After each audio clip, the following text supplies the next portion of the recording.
Hello everyone, and welcome to another Star Trek Online video. So today I'm going to show you my, my Typhon build. And not to be confused with the Typhoon, which is almost the same name, but has one more O in it, I suppose. So yeah, this ship is a bit of a box, which is perfect because the captain I've put it on is a cat. So, you know, cats like boxes. So there we go. Now, the Typhon Command Escort Carrier is a fun little ship, and it is actually little, like, and despite that it's a carrier. So if I summon something here, like, as you can see, the support frigate is about as large as my ship is, if I place myself next to it. So I'm not sure how this fits into my hangar bay, but, you know, we are not here to question physics. Cats never respected physics, so there is that. Okay, so what have I put on it? This is an anti-proton build, and I just have some anti-proton dual heavy cannons here in the front. And I currently have the prolonged engagement photon torpedo, which I might consider replacing at some point. Obviously, the torpedo from the Discovery reputation is relatively popular. Now this character is still grinding reputation, but I'm technically at Discovery level 2, so I could get that torpedo if I wanted to. Which would actually be a decent fit, because I'm running the temporal anomaly projector, not because it's the most amazing console ever, but it's pretty neat, I suppose. It buffs physical anti-proton and radiation damage, and I'm using anti-proton weapons. I am also using hemocyclized weaponry, which does radiation damage. And, well, now if I had like the... I think the dot on the Discovery torpedo would do physical damage, so there is that. Now, be that as it may, it's something that I might change in the future. Now, I am also using the complete Key to My Alliance set. I will, at some point, replace those with Discovery stuff once I level the Discovery reputation enough. And I have the, Fleet Warp Core. I'm going to replace the engine and the shields with Discovery, I should specify. I will keep the deflector because this is an amazing deflector for anti-proton, because it does increase anti-proton damage and it increases crit chance, which is pretty neat. Now, it's not like the entire set is bad in that sense, but I think the two-piece Discovery will be an improvement. Now, here in the rear, I'm having the omnidirectional Power anti-proton beam array, which can use scatter volley, which is nice, and the resonance thing is just pretty strong. So it's a good weapon to equip if you don't need another set Omni. I also have the cutting beam, just because I'm nostalgic and a fan of the cutting beam, and then there is a turret here in the last slot. I'm using 2 consoles to buff hangar pads, and then 4 to buff my weapons power. Like, I have 4 Isomax, and then the 2 hangar pads, all of them with anti-proton on it, so a large boost for my anti-proton weaponry. I'm also using the shield absorption frequency generator for some nice healing, a simulated module for more, for the set bonus. Then I've already touched on the temporal anomaly projector, which, you know, I just like it, I guess. I have a Swarmer Matrix and the harmonic yield distribution, which also both buff hangar pads. Then I have a Gemini device for more pads. And I have the Fleet Power Network Array, which is an amazing console. And I have the Valor Fighters and the Jem'Hadar support frigates equipped here. So as for the traits, I'm running the repurposed cargo bay, which comes with this ship. And, you know, I mean, I love this trait and I like this ship, so that's nice. I'm also running a Ship of the Line, which gives me more crit severity when I use emergency power abilities, which are, well, I'm cycling between 2 of them. I'm using Superior Area Denial, Emergency Weapon Cycle, the First for Battle, which is a nice skill, or convenient skill if you're using cannons, I suppose. And then I have Withering Barrage to extend my scatter volley. So, would be some options to switch things around. I haven't unlocked the last trade slot here. Also for the space reputation, I'm just using like crit chance, crit severity. I'm using the auxiliary buff, the damage from the auxiliary buff, and armor penetration. As you saw, I'm still working on my reputation, so I might switch this around in the future, but it works pretty fine. As for the space traits, I do have, like, Ablative Shell is a lockbox one that helps with surviving, which as an engineering captain isn't necessarily necessary, but I guess I like it. I have Boimler, I have Unconventional Systems, I've got Context is for Kings, I've got Independent Wingmate. EPS manifold efficiency. I also got something like just Bulkhead Technician, which you see accurate. Race Under Fire and Fleet Coordinator. I could obviously get better traits there at some point, but you know, this ship isn't perfect in many ways, but I like it and it's good. So I've passed like 260k or so in ESA, which means this ship is more than capable to complete any elite content in this game. And there really is... I mean, you could obviously improve on this, but you could just upgrade some of more weapons and consoles. But you know, it's definitely a fun little build here. I should also touch on the stations, I guess. Also, I guess you can see them down here. But I'm running Gravity Well, Scrambled Sensors, and Tractor Beam for unconventional systems. And also some useful skills to have, I suppose. I have a Hazard Emitter, because I'm a big fan of Hazard Emitters for the clear. I have a Suppression Barrage 3, Scatter Volley 2. I could switch those two around, I have contemplated that. But, I don't know, I just like debuffing enemies, I suppose. But I could definitely increase my damage a bit if I just went for a Scatter Volley 3. I have a Torpedo Spread 2, a Tactical Team, Chemo Side Beater, and here I have Emergency Power, Weapons and Shields that I cycle, and an Engineering Team. Now, I don't really have very impressive duty officers, so I have 3 Damage Control Engineers, something that I generally like to do, because it allows me to just cycle between those emergency powers without relying on Boimler.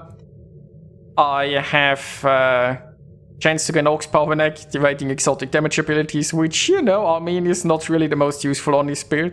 I have a Flight Deck Officer and a Grammatic Scientist, and maybe at some point I will get some more useful... Like, I'll obviously keep the 3 damage control engineers. I essentially use that setup on almost every ship, or maybe even on every ship currently. Part of it is a bit old school before things like Boimler were in the game. But I just always like to have 2 emergency powers rotating. You could also switch the shields for auxiliary or something, but honestly, emergency power to shields isn't that bad, you know. It doesn't just give like shield power, it also gives shield resistance, and I mean higher shield power also gives shield resistance and so on, so honestly, I feel like those 2 are still very viable things. Okay, so I have introduced my build here a little bit. Now let's take it out and do an elite patrol.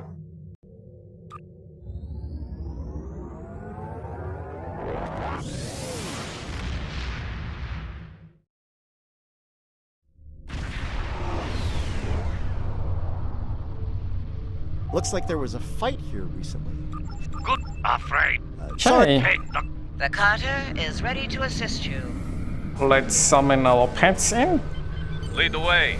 Shurgat will follow. and let's see what enemies we are fighting Reading this a time. single Ferengi vessel. Marauder class. I They'd thought be close. I rats with you. Leave enough of their ships for salvage. They're close. And now Hey. the Gnostics. And in a nice gravity well, pull them all together, start shooting them. I haven't even summoned all my pets.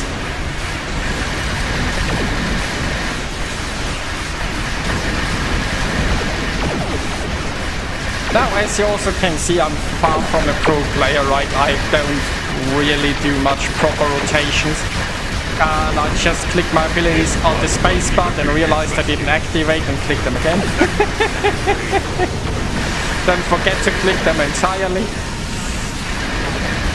But you know, this is fine. This is. As I said, this is a nice ship because it is reasonably tanky. It's relatively maneuverable. You have 2 hangar bays, so it's like a carrier. And, you know, it can still pack a punch.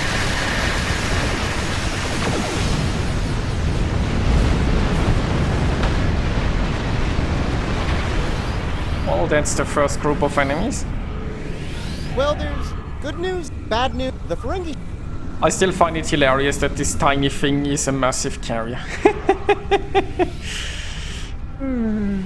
I mean, I have, like, look at it. I have technically, like, 3 hangars worth of pets, and some of those pets are bigger than I. Ah, you We've got. We've got company. Let's say hello to that company. Imagine if I would use my consoles before the unconventional system triggers. Also, fun fact, like I have the console where you can just teleport everyone to you and then do some phaser damage, which would work better if I had a phaser build, I suppose. But I mean, the console is just here for fun. I mean, it's mostly here for the passive effect, honestly. I'm not sure how much I've mentioned that, but it's like it increases cannon damage and it buffs your pets. What more could you want?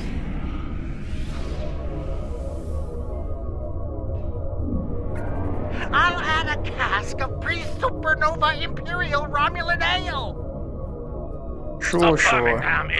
I can.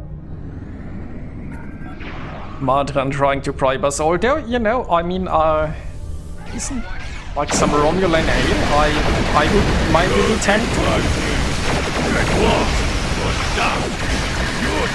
I could potentially be tempted. No, I haven't actually used my engineering abilities much. See, if I, like, increased my orbs power, like with, for example, my captain abilities, before I would use the network array, imagine how much more effective.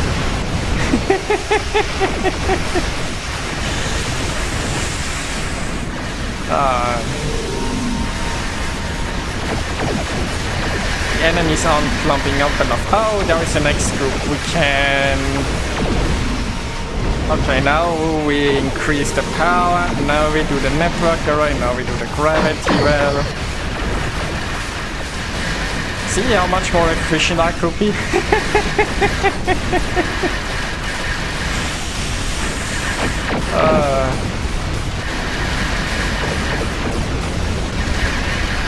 I mean, look at the temporal anomaly thing, isn't it pretty?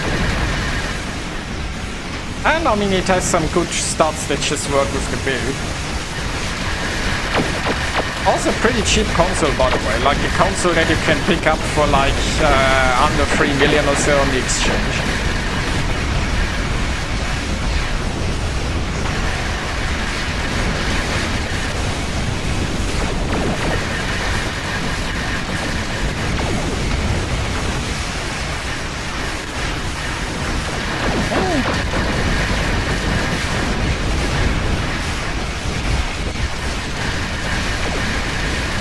This is all working fine. Pets are all still alive, which is good. Also, we're keeping up the pressure.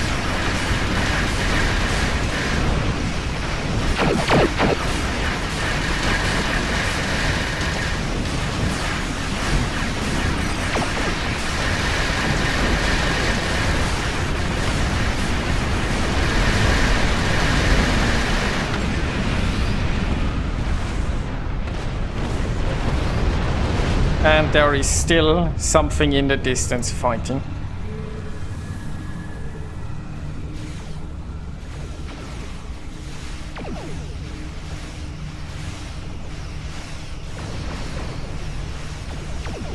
Go on, my minions, kill it. Let me buff you.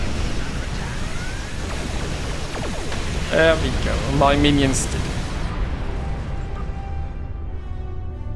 So yeah, it's definitely a fun ship, and you know, if you're into pets, I can recommend it. It's well, it has 2 hangar bays, it's fun to fly, and it comes with the trait that gives you essentially the 3rd hangar bay. And this build here is, well, I mean, I guess the most expensive thing on here is the superiority denial. Technically, I think ship of the line, I think, is from the legendary Bortascu, so, but that could easily be replaced. The only thing that's really expensive and hard to replace would be superiority denial. All of the other skills. Oh no, wait, was it first for? Oh no, wait. I think the ship of the line. Okay, I forgot where this comes from. Or was it first for battle? I think one of those traits at least comes from, or maybe both come from the legendary battle cruiser battle, right? One comes from the Wench and one from the Bortascu, I think. But those traits could easily be replaced with something else. And other than that, it's not outrageously expensive. Obviously, that doesn't say much because this game itself is outrageously expensive. If you go into the store. So yeah, hope you guys enjoyed watching this, and I'll see you next time.